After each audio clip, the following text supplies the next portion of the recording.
Assalamualaikum warahmatullahi wabarakatuh. Waalaikumsalam warahmatullahi wabarakatuh.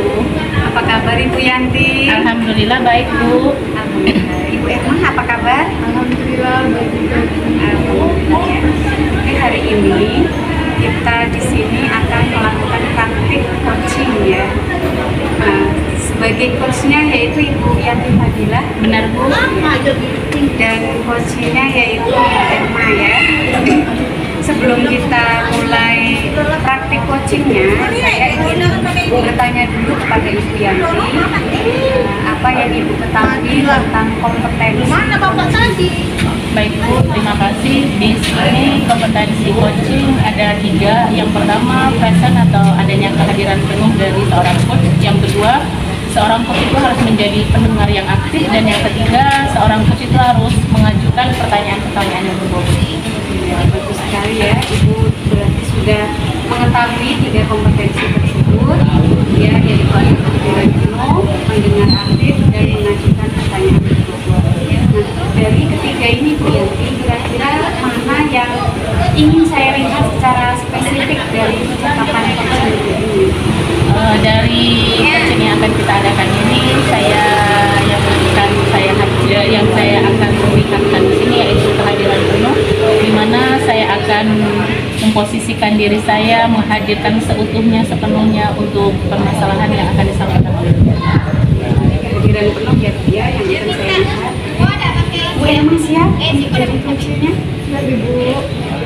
Karena sudah siap, silakan lakukan percakapan. Baik, Bu, terima kasih. Apa kabar Bu Erma hari ini, Bu Erma? Alhamdulillah baik Bu Yanti. Bu Yanti bagaimana kabarnya? Alhamdulillah Bu Erma baik juga. Kemarin Ibu ada menemuin saya, katanya ada yang mau Ibu Erma ceritakan, Bu. Iya Bu, kemarin ini saya ada kendala sama siswa Bu. Jadi kemarin saya ini ngajar di jam terakhir Bu. Jadi saya itu ada melihat siswa saya yang tiduran di atas meja Bu, ada yang nggak semangat, kemudian ada juga siswa saya ini yang badannya ada Bu gitu, tapi nggak tahu fokusnya kemana gitu Bu. Jadi kan saya ngajarin jadinya kayak gimana Bu ya, nggak ada juga ngelihatnya gitu kan Bu, nanti apa yang saya ajarkan juga nggak dapat kalau siswa saya kayak gitu Bu. Oh, jadi begitu Bu ya, adanya kurang fokus beberapa siswa dari Bu Erma karena pembelajaran dilakukan di akhir jam. Benar Bu. Kalau begitu, apa rencana yang akan Ibu lakukan pada pertemuan berikutnya? Pada pertemuan hari ini dengan saya yang Ibu Erma akan menyampaikan permasalahannya. Apa yang akan Ibu lakukan? Sebenarnya saya tuh dari kemarin tuh pengen ketemu Ibu Yanti, pengen cerita gitu Bu. Saya pengen kira-kira minta solusi lah gitu Bu, dari mana apa ya, siswa saya ini kalau di jam terakhir tuh sering sekali kayak gitu Bu. Cuman saya ini belum ada waktu untuk ketemu sama Ibu, karena kita kan jadinya padat ya Bu ya, jadi susah ketemu. Jadi pas sekarang lah bisa santai kan, bisa ketemu sama Ibu Yanti nih. Jadi kalau misalnya cerita-cerita mungkin ada solusi yang bisa saya dapatkan dari permasalahan yang saya hadapi ini Bu. Kalau menurut Bu Erma, kira-kira penyebab dari murid Ibu Erma tadi malas atau tidak fokus pada saat belajar di jam terakhir, apa Bu? Kalau saya lihat-lihat Bu, kayaknya ini karena yang pertama siswa saya ini belajarnya di jam terakhir Bu, belajar fisika. Jadi mungkin karena Bu ya, hitung-hitungan gitu Bu ya, jam terakhir gitu kan. Terus juga kemungkinan kan karena jam terakhir ini jam-jamnya pulang Bu, jam-jam rawan gitu kan, jam-jam lapar ya Bu ya, kemudian jam udah kepikiran pengen pulang aja gitu. Jadi mereka itu fokusnya bukan belajar lagi Bu, udah kepingin pulang gitu Bu ya, udah kepingin ninggalin kelas gitu Bu. Saya pikir sih karena itu Bu.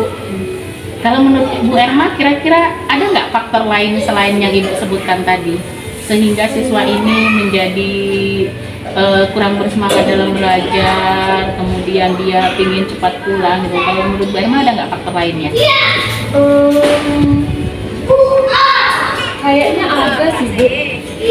Jadi saya itu pernah nanya sama siswa saya, beberapa siswa ini Bu. Jadi saya pernah melakukan pendekatan ini. Saya tanya sama siswa ini, kenapa sih kalau jam fisika kamu sering malas gitu belajar gitu kan? Kemudian mereka jawabnya itu Bu, fisika tuh susah. Fisika tuh ngitung aja gitu kan Bu. Nah terus lagi belajar fisika itu ya enak lah Bu gitu loh Bu. Nah jadi menurut saya Bu, mungkin karena mereka ini sudah berpikiran pertama itu fisika susah, fisika ini ribet, nah fisika ini rumit. Jadi karena pikiran pertama yang seperti itu, jadi mereka itu malas untuk belajar lagi Bu gitu loh. Jadi saya sih itu juga salah satu faktor ya Bu ya. Jadi udah nggak mau di awal gitu Bu. Jadi mereka udah nggak suka di awal, kemudian belajar lagi di jam terakhir kan komplit tuh Bu. Nah nambah jadinya aduh pokoknya malas lah gitu belajarnya gitu Bu. Nah dari sini kan Ibu Erma tadi udah tahu ternyata fakta-fakta Ibu Erma tadi udah melakukan pendekatan individual pada siswa. Ibu Erma sudah tahu faktor yang menyebabkan kenapa siswa menjadi demikian. Nah bagaimana cara Ibu menyikapi kendala ini Bu? Saya sih punya planning gitu ya. Mungkin kemarin ini saya itu baru naiknya itu nggak spesifik gitu ya sama kenapa itu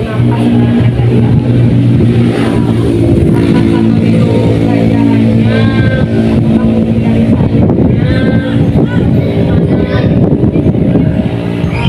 saya ini besok itu lebih lagi sekarang ini ada kata sama siswa supaya mereka ini adalah perubahan gitu kan, adalah minatnya untuk fisika gitu. Udah bagus itu Bu Erma ya, udah bagus sekali yang dilakukan oleh Bu Erma dan maka udah melakukan pendekatan secara individual kepada siswanya. Nah sekarang respon dari anaknya sendiri itu gimana Bu? Kalau kemarin sih pas saya adakan pendekatan seperti itu Bu, mereka ya berubah lah gitu Bu kan. Jadi pas itunya berubah gitu.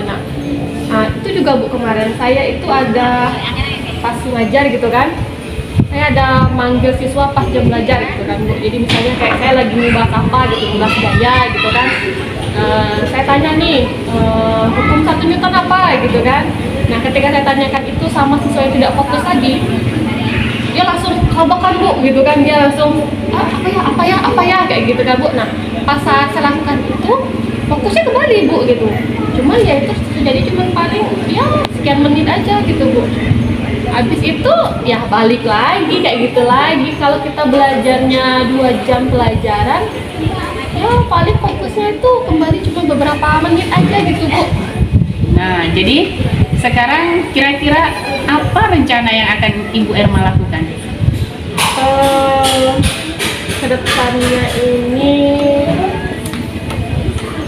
saya sih ingin mencari gitu metode atau strategi pembelajaran yang interaktif Bu. Nah saya kemarin ada sempat searching gitu beberapa ini kan, beberapa video.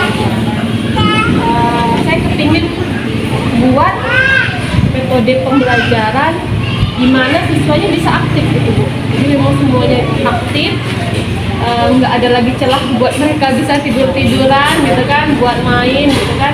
Jadi saya kepinginnya itu bikin permainan tapi sekaligus belajar Bu. Nah, jadi mungkin kayak games pembelajaran gitu ya Bu ya. Jadi memang saya kepinginnya semua siswa saya itu aktif, kemudian dia ikut belajar juga. Jadi kalau per individunya sudah aktif, saya mungkin rasanya ada lagi Bu yang kasus-kasus kayak kemarin mungkin ya Bu ya, nggak fokus kayak gitu lagi kan. Kenapa? Karena semuanya sudah aktif. Itu sih menurut saya Bu. Kalau planning lainnya mungkin saya mau identifikasi lagi kemampuan siswa saya ya. Jadi mungkin saya ini mengajarnya tidak sesuai dengan kemampuan mereka. Jadi mungkin kedepannya ini saya juga mau menerapkan metode di mana memang bakat dan minat siswa saya tuh ke situ Bu. Mungkin kayak siswa saya suka buat video, mungkin tugasnya lebih ke video. Terus kalau saya memang maunya tadi cerita, mungkin saya lebihnya ke situ. Jadi Pembelajaran berdiferensiasi ya Bu, ya. mungkin yang seperti itulah Bu, mungkin kedepannya gitu Bu. Ide-ide Bu Erma bagus sekali ya Bu ya. Tadi udah mau menggunakan video interaktif, kemudian mau memisahkan murid yang memiliki kemampuan visualnya, kemampuan audio visualnya. Nah sekarang untuk mewujudkan ide dari Bu Erma ini, kira-kira komitmen apa yang akan Ibu lakukan? Komitmennya Bu ya. Mungkin saya harus lebih ini Bu, harus lebih ya, kemudian harus lebih apa ya, harus bisa konsekuen dengan apa yang sudah saya targetkan tadi kan, yang di awal saya tadi. Jadi saya memang mau merubah cara pengajaran saya supaya siswa saya itu bisa aktif, kemudian tidak berhenti lagi mata pelajaran saya gitu kan. Jadi ini saya pokoknya harus bisa buat siswa saya itu berubah dari dalam dunia gitu ya. Luar biasa Bu ya semangatnya, pertahankan terus. Semoga dengan apa yang Ibu harapkan ini pembelajaran di kelas Bu Erma bisa terlaksana dan berjalan dengan lancar. Terima kasih Bu Yanti, sudah cerita sama Bu Yanti ini agak tenang gitu kan. Jadi kebuka nih pemikiran saya ini, kayaknya kedepannya saya ini harus gimana tuh, kayaknya udah ada pencerahan gitu Bu. Jadi saya ini dari kemarin nih Bu nunggu Ibu kapan ya kita ini punya waktu kosong gitu ya Bu ya, bisa ketemu Bu Yanti, bisa cerita kayak gini sama Bu Yanti gitu kan. Soalnya kayaknya dari kemarin dulu buat pikiran saya nih, gimana supaya siswa saya ini nggak kayak gitu lagi. Untungnya nih ada Bu Yanti, bisa cerita kayak gini sama Bu Yanti. Terima kasih ya Bu Yanti ya udah meluangkan waktunya buat dengerin cerita saya. Akhirnya juga saya sudah dapat solusi nih Bu. Terima kasih banyak Ibu Yanti. Sama-sama Bu Erma, di sini kita saling berbagi dan saling mengisi. Semangat terus ya demi mencerdaskan anak didik kita bersama. Amin. Terima kasih Bu Yanti. Amin ya rabbal alamin. Dulu percakapannya sungguh asik ya. Satu jadi pendengar yang baik, satunya jadi pencerita permasalahan yang baik, sehingga nantinya kita berharap bisa menemukan solusi yang terbaik buat diri kita. Baik, yang sudah saya amati, saya ingin bertanya dulu nih kepada Bu Yanti, bagaimana perasaan Ibu ketika menjadi coach? Jadi perasaan saya di sini, saya merasa senang sekali bisa menjadi pendengar atau mendampingi dari Bu Erma, mendengarkan permasalahan yang dihadapinya, kemudian saya membantu, membimbing, kemudian Bu Erma bisa memunculkan ide-ide kreatifnya dari Bu Erma itu sendiri, dan Bu Erma merasa dia akhirnya saya bisa menemukan ini Bu, saya akan menjadi semangat lagi untuk mengajar dengan ide-ide kreatif saya. Jadi turut berbahagia ya ketika rekan kita menyelesaikan masalahnya dengan bantuan kita gitu. Terus Bu Erma sendiri gimana nih perasaannya? Saya alhamdulillah senang Bu, kemudian bersyukur gitu kan Bu, karena saya tadi udah cerita sama Ibu Yanti, kemudian terpikirlah ide-ide baru gitu ya Bu ya. Jadi ide-ide yang Allah yang membuat saya bisa pola pikiran adik saya, kemudian solusi juga yang dari permasalahan saya dari Bu Yanti. Jadi alhamdulillah saya senang ya Bu ya, bersyukur gitu Bu, bisa bercerita, bisa menemukan solusi. Ya alhamdulillah ya, jadi pertemuan ini tidak sia-sia. Jadi berdasarkan yang saya amati, Bu Yanti ini sebagai coach itu sudah sangat bagus, sudah sangat terlihat kompetensi yang ingin beliau sudah paparkan di depan tadi ya. Kemudian untuk Ibu Ermanya ya, Ibu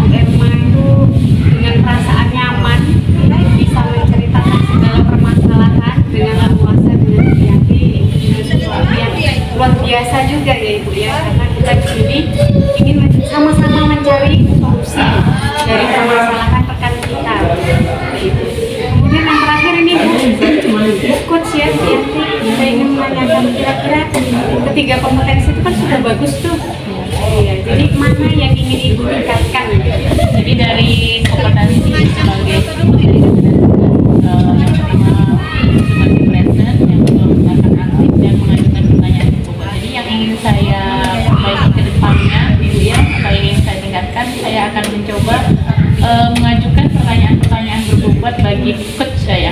Bagi coach saya. Iya, baik. Semoga pertemuan ini membawa berkah bagi kita. Terima kasih kehadirannya.